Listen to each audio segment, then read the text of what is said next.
Bill, Larry Sanger is the founder of Wikipedia and also has a PhD in philosophy. After decades of being an agnostic, he has published the story of how he became a follower of Christ. We're going to look at some of the highlights of his conversion story. It's quite long and detailed. He's very thorough.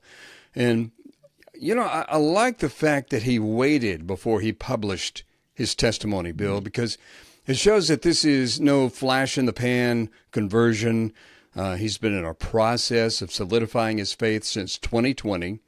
The Christian community is sometimes guilty of rushing a celebrity or a prominent person onto the platform when he becomes a Christian without giving him time to grow. Do you know what I mean? Oh, I do, Kevin, and I think you're absolutely right. We shouldn't, out of enthusiasm over someone's coming to Christ, push him out into public speaking or things of that sort too soon, before he's had a chance to really sink his roots down into Christ and to develop some Christian maturity. It really is potentially harmful to that early convert. Larry writes in this conversion story, quoting, "Throughout my adult life, I've been a devotee of rationality, methodological skepticism, and a somewhat hard-nosed and no-nonsense but always open-minded rigor. I have a PhD in philosophy, my training being in analytic philosophy, a field dominated by atheists and agnostics," he says. Continuing, about methodological skepticism, he writes, "It does not mean someone who believes knowledge is impossible. It means someone who withholds belief as a key methodological or truth-seeking strategy in order to arrive at firmer knowledge at some later date." End of quote. So he defines a methodological skepticism, Bill. What does it mean to add the term methodological to a discipline? I mean, doesn't everything involve some kind of method?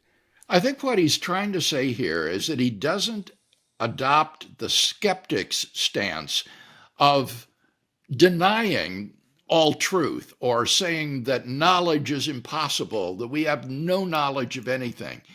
Rather, he thinks of it as a sort of method for approaching questions, that you approach them being skeptical and not making a commitment until you have good arguments and evidence for it. Now, although that is a sort of common sense view, it really does lead to a kind of Cartesian skepticism. This is really the method that Descartes adopted. And I think that contemporary epistemologists would say that this is a bad methodology. There are many things that we know, even though we may not know how we know them. We know that I exist. We know that the external world exists. We know that the past has actually occurred. We know that there are other minds like our own. And it would be foolish to deny such knowledge and to be skeptical about it unless and until we have some sort of proof of those things. I think in many cases, it's better to stay with our beliefs that we hold firmly unless and until we have some defeater of those beliefs, some reason to think that those beliefs are mistaken. And that will be a method that will prize the attainment of truth and be much more effective in capturing large numbers of truths. The methodological skeptic seems to want to have as his goal to believe as few falsehoods as possible. But I think a better goal is to believe as many truths as possible. And the methodological skepticism is not a good way to do that. Next, he writes, "Once I slummed about the fringes of the Ayn Rand community, which is also heavily atheist." End of quote there. Bill, we haven't talked very much about Ayn Rand in our podcast, but Larry says in his testimony that he was influenced by her objectivism. Maybe you have a few things on her. She was a kind of pop philosopher that had considerable cultural influence in uh, certain circles. She wrote some novels, and movies were actually made out of these. I remember one starring Gary Cooper. I think it was The Fountainhead. And basically, she promoted the values of selfishness, that self interest ought to be our guide in moral matters and in decision making. It was a very bold and deeply anti Christian perspective. Larry is very detailed. He has really analyzed his life to figure all of this whole thing out. He says he traces his journey with God back to his childhood. And he said he was confirmed in the Lutheran Church when he was 12, but then shortly thereafter, his family quit going to church. His father began to explore New Age religions, which he said made the Bible less central in the family. And he realized he no longer believed in God when he was 14 or 15. It's rather obvious that our parents have a real impact on our spiritual life, Bill. That's a good reminder to all of us who are parents to set an example for our children, both in teaching them from a young age the truth of Christian doctrine, and also in providing them good reasons for what we believe. And this is especially true for those of our listeners who are fathers. As a father, you really set the tone for the faith of your children as they grow up. You don't want them to grow up thinking that Christianity is a religion for sissies, for women and girls. You want them to understand that Jesus was a man's man and that Christianity is a masculine religion and one that they can adhere to with a whole heart and a clear conscience. Larry next says that he got a reputation as a kid who asked too many questions. He said a philosophy class in high school changed his life, and he began thinking of God strictly philosophically. He writes, quote, "At some point in my late teens, I remember calling up a pastor, I forget which, to ask skeptical questions. It felt bold for a teenager to do, but I was not merely being rebellious. I really needed help thinking these things through. But the pastor had no clear or strong answers. He seemed to be brushing me off and even to treat me with contempt. Oh. It seemed to me he did not care, and if anything, I had the impression that he felt threatened by me. This was a surprise.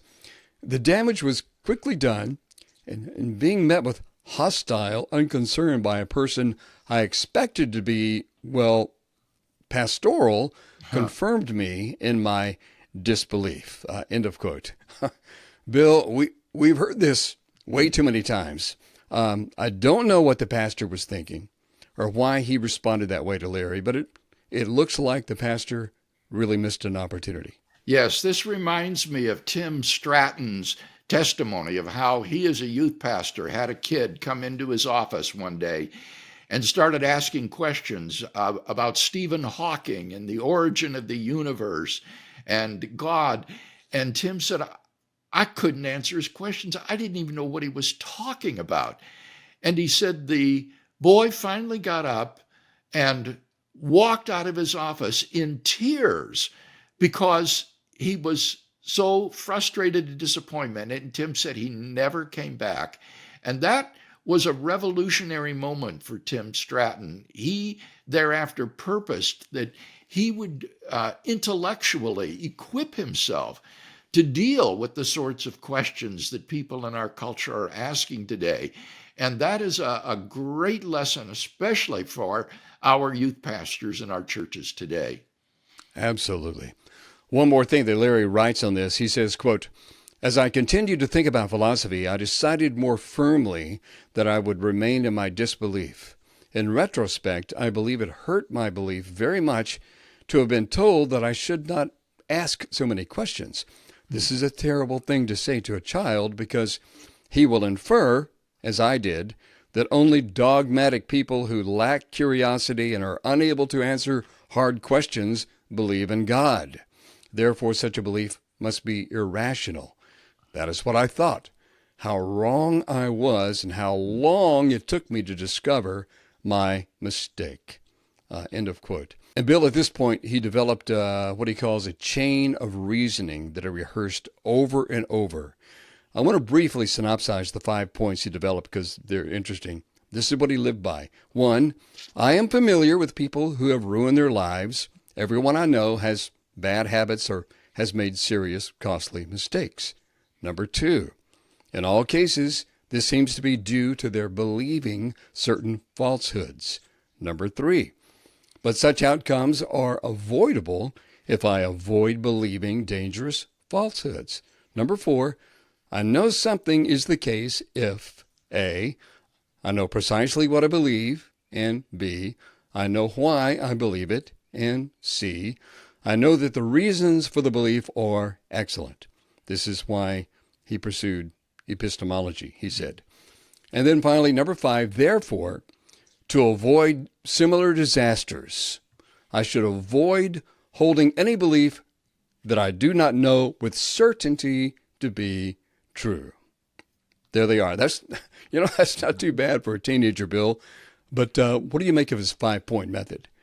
That isn't bad for a teenager, is it? I think, unfortunately, when he gets to number 5, that I should avoid holding any belief that I don't know with certainty to be true, goes way too far. This is that methodological skepticism again, which demands certainty before you will accord belief to a proposition. And as I say, that will lead you into the pit of Cartesian skepticism, where you begin to doubt virtually everything. The other thing that I would point out here, that I think as a teenager, he overemphasized the importance of intellectual components in making bad decisions and ruining one's life. The fact is that a person can hold the right intellectual beliefs, but through weakness of will, he makes bad decisions and succumbs to temptation.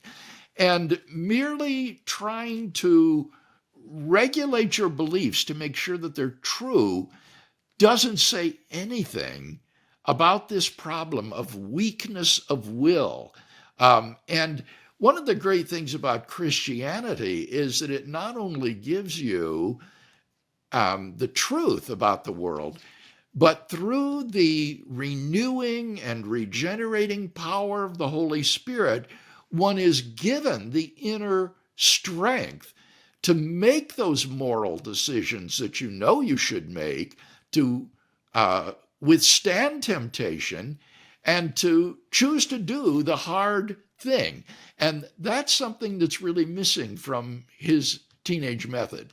Fast forwarding to college, he went to Reed College in Portland to continue studying philosophy. And Larry said that Reed's unofficial motto is communism, atheism, free love. He became friends there with a thoughtful Christian who conversed with him, but the friend caught him in a sin and thoroughly chastised him and ended the friendship. Larry mentions this as another roadblock to him becoming a Christian. I don't know what the sin was, Bill, but Larry said he didn't have any guilt over it. I don't get the impression that Larry is blaming the pastor and his friend, but both were apparently factors in his remaining agnostic. And I bring this up just because this should cause us to be sensitive when dealing with others, when calling somebody out.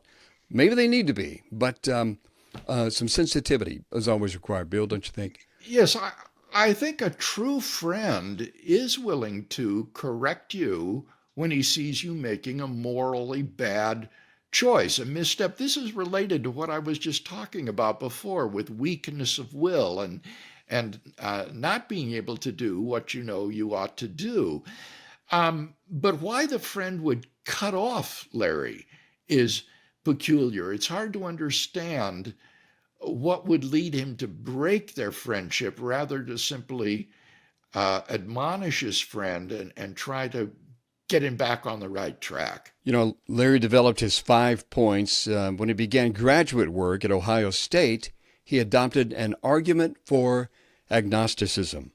And here it is, quote, We are told that God, if God exists, is a spirit that, among other things, created the world with a thought or word from nothing, ex nihilo.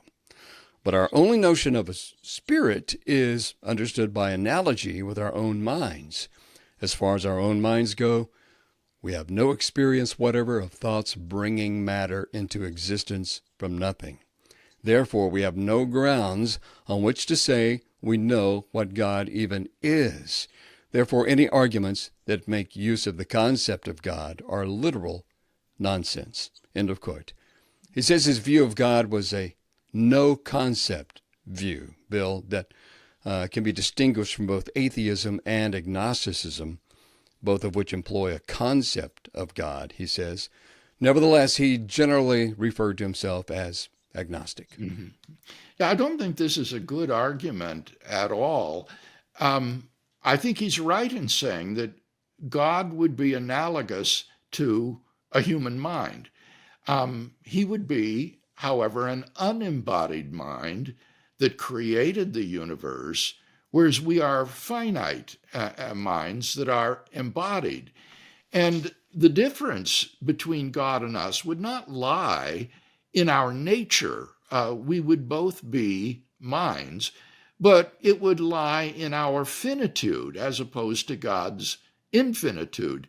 And I don't think our inability to create things out of nothing with our minds is any reason to think that there cannot be an unembodied mind of infinite power who is omnipotent and who created the universe out of nothing. It is interesting that if we have minds, as substance dualists claim, our minds do influence our bodies, so that you do have immaterial entities that have physical effects. When we will to do things in our bodies, our minds influence the physical. So it's not true that the physical cannot be caused by the work of the mind. The question would be whether or not the physical could actually be brought into existence by the mind. And there's no reason to impose our finite capacities upon the creator of the universe. One other thing one might add is that those who think that abstract objects like fictional characters, the equator, the center of mass of the universe, literary works like novels, musical compositions, many people think that these are created by their human composers and writers. And in that case, they would in fact bring them into being out of nothing. The authors and composers create these things from nothing. Now, the difference would be these aren't physical things. As I say, they're abstract objects, but nevertheless, it would be an example of the mind bringing something into being out of nothing. And so the only question would be whether or not we have any good reason to so limit the cause of the universe that it cannot be invested with the property of being able to create physical things out of nothing.